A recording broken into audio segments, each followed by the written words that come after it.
Good afternoon, folks. Thanks for joining us on this press release. I think over the last few days, many of you have been paying attention, or at least have recognized we had a serious crime that took place up in our Parkland district, and I want to make sure we give the community all the facts related to that case, as well as recognize some of the great work that was done there on behalf of, one, to my right, I have our district commander, Captain McCardo, who is here representing the Parkland district. I also have the lead investigator who really put together a remarkable case, Stephanie Simmons, who did a great job on this. This really started taking back on almost a week ago.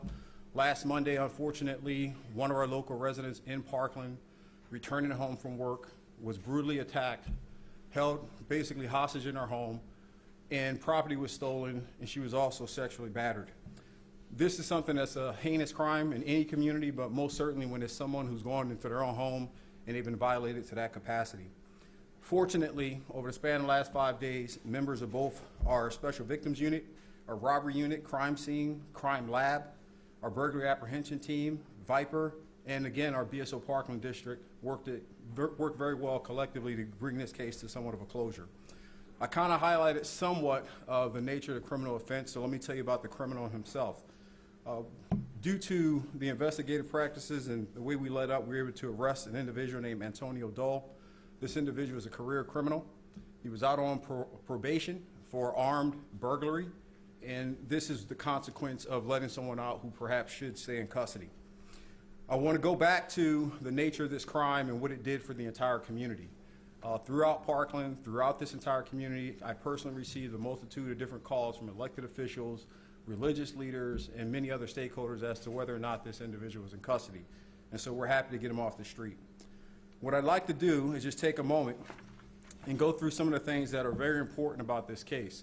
One of which is, this is not something that we've seen to be a pattern or a serial rapist or a serial criminal, in the fact that he did this a multitude of times over a span of several days or weeks. Let me just put that to the rest now.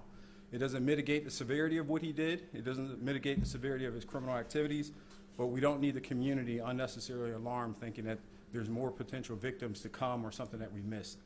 For more specific details in terms of the investigation, I have Detective Simmons here. I also have Captain McCardle here. I think it'd be easier at this point if I just roll it back to you all. You can shoot some questions out to me and I'll try to answer the ones that I can. Who would like to start? Did the suspect know the victim? At this point in time, we have no indicators that there was a personal relationship of any kind. This appeared to be something that took place where the suspect, career burglar, knows the way to case a house, decided to break into that home and didn't leave it at that. You know, one thing about breaking into a home and stealing someone's property, you know, those things can be recovered. But when you steal someone's dignity and their humanity, that's a burden that the victim's going to carry forever. Just a clarifying question on his charge list. One of them said, I think, armed burglary with an explosive. Can you clarify, was he using an explosive? Or is that, we might have just misread it. Yes. That's actually a previous incident. Okay, so that was. It's not related to ours. Anything else? What was taken from the woman's home? You said he There were some minor property, jewelry, things to that extent, which our detectives were able to recover when we located them down in Miami. Do you know how he got into the home? Just standard burglary practices. You know, there's nothing unique in the sense that typically these guys knock on a door, they case an environment, someone answers, they know someone's home. If they don't, they go around the backsliders, etc. Again, an individual with his type of criminal history and his track record, he knows the ins and outs on how to avoid the detection from getting in, but he made some significant mistakes in this one, in the fact that he also left his DNA on scene.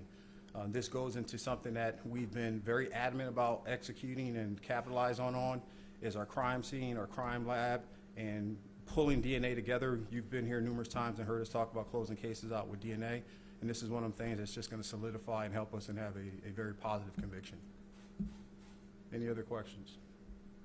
Did you guys get tips from that, putting out that video? Yes, we did. Thanks for bringing that up.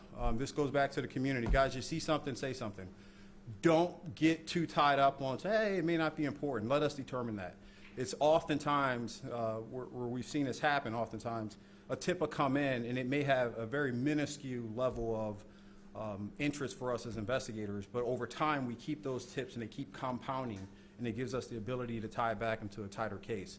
And this is another message to the community. I've seen some social media posts. There's a couple questions. Hey, can you guys, we want to know more. We will give you as much as we can as we execute these criminal investigations, but the last thing we want to do is blast out some information that, one, isn't accurate, hasn't been confirmed, or two, tip off the suspect to where he vacates deeper and further away from Miami. Now we have to go up to, let's say, New York to try to get him. So to the community, bravo, thank you for trusting us, sharing that information. It wasn't a waste, and we got this villain off the streets. Just one last question. Has his DNA already been run through another database for possible connection to that? Part of our crime scene and our crime lab was to verify the DNA processing elements because his DNA was already in the database. And so it was easy for us to just take what we developed on scene, process it, and do a comparison. So all that was executed in part of the arrest. Any other questions?